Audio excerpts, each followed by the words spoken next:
voilà fraîchement arrivé à New York avec la compagnie aérienne French Bee qui atterrit à Newark. Il est un peu plus de 21h, le passage à l'immigration a été assez rapide dans l'ensemble à cette heure-là. Et puis je décide d'aller à mon hébergement du côté de Bushwick cette fois-ci. Je vous en parlerai sur le blog avec le train qui mène jusqu'à Penn Station.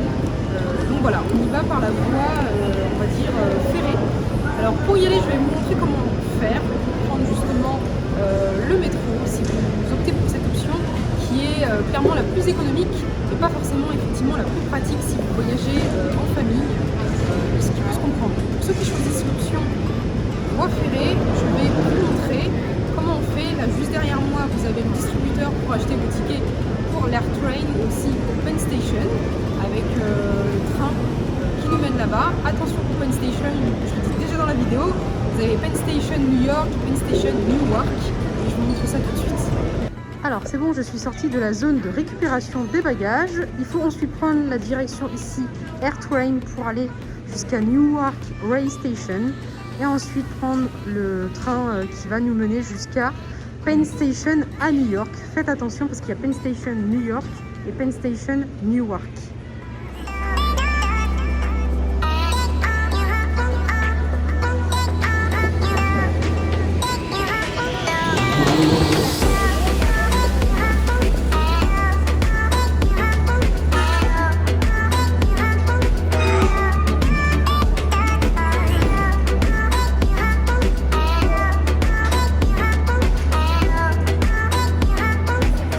Là, tu prends un trajet one way ou un trajet round trip? On a le choix. Enfin, de trajet. On a le choix. Alors bon, moi je prendrais bien le one way parce que j'ai peur qu'on perde les billets retour.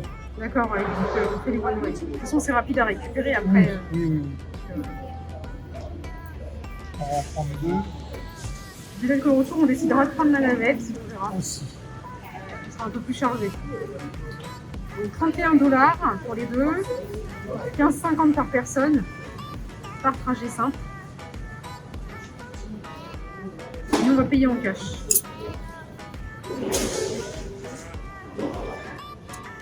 Donc ça, c'est la zone également qui se trouve juste à côté du distributeur pour récupérer vos billets pour accéder à l'AirTrain, puis le train qui vous mène à Penn Station. Donc vous voyez, il y a un Starbucks à gauche. Je vous le dis parce que quand vous allez prendre la direction pour votre vol retour dans l'autre sens, du coup, si jamais vous voulez patienter, vous avez aussi un Starbucks, ça peut servir de temps en temps, et puis il y a des prises, etc.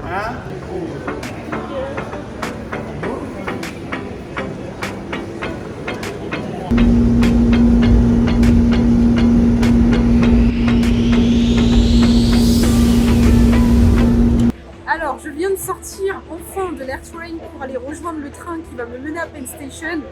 Ça fait à peu près 1 heure parce que tous les trains qui passent ne vont pas, enfin AirTrain qui passent ne vont pas forcément tous à la station qui permet d'aller rejoindre le train. Donc il fallait attendre, ça peut être un véritable bazar. C'est pour ça que je disais vraiment le métro de Newark, comme de JFK d'ailleurs, mais plus de Newark, c'est vraiment un bon plan au niveau économique, mais ça peut vite se transformer en quelque chose d'assez compliqué, surtout quand on arrive sur un vol tard comme celui de French Bee, qui me convient très bien, puisque ça me permet de travailler la journée, de faire tout ce que j'ai à faire, mais du coup il faut vraiment envisager peut-être une navette ou un Uber ou un taxi, voilà. J'en parle dans l'article sur le blog, le lien est dans la description. Donc là maintenant, go prendre le train en direction de New York Penn Station. On va prendre le train, il y en a à peu près pour une demi-heure, c'est ça?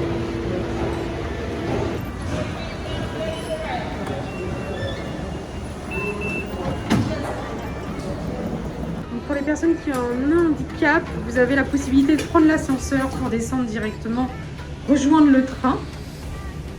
C'est quand même un bon point. Donc là, on va au niveau de la plateforme où les trains passent. Je ne sais pas dans combien de temps il va arriver, on va découvrir ça ensemble. À cette heure-là, c'est beaucoup moins fréquent, donc c'est vrai que l'attente peut être vraiment plus longue. Avantage, inconvénient du côté économique.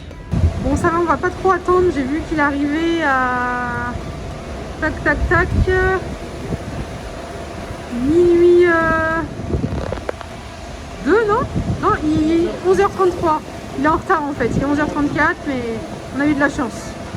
Un point aussi quand même qui est assez important, pensez quand vous sortez de l'avion, surtout en période hivernale où il fait plus froid, à prendre des vêtements chauds parce qu'il faut attendre le train à l'extérieur. Et quand c'est l'hiver et qu'il fait une température négative, même tout simplement une température basse à l'extérieur, c'est vraiment difficile. Donc il faut vraiment bien vous couvrir, ce qui vous évitera d'ouvrir votre valise blablabla après avant d'attendre le train. Même là, on est presque officiellement en été. On est le 9 juin et j'ai quand même ma petite doudoune parce qu'il y a un petit vent frais. Donc pensez à ça avant de sortir de l'aéroport, au moment de récupérer vos bagages par exemple, et de rejoindre du coup la train.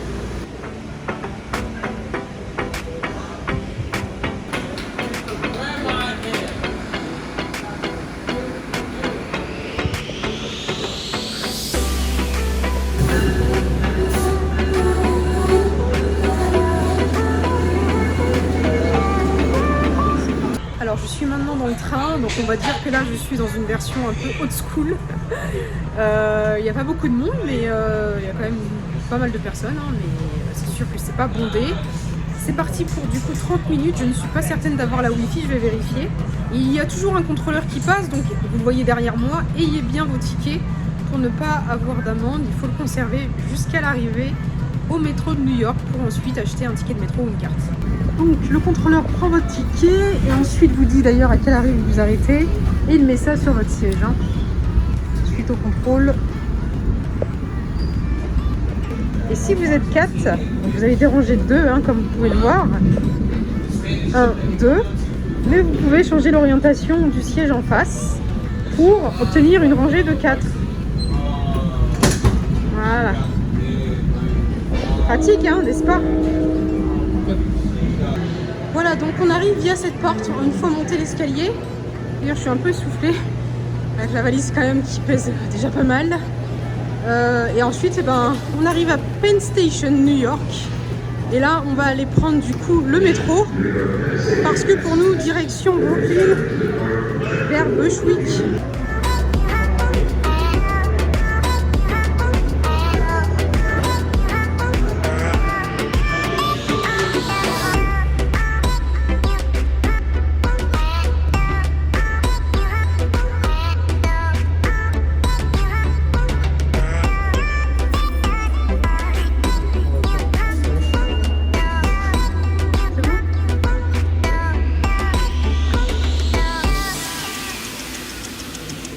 Et voilà, nous sommes donc bien arrivés au métro qu'on voit juste derrière. Vous avez compris maintenant comment rejoindre le métro depuis Newark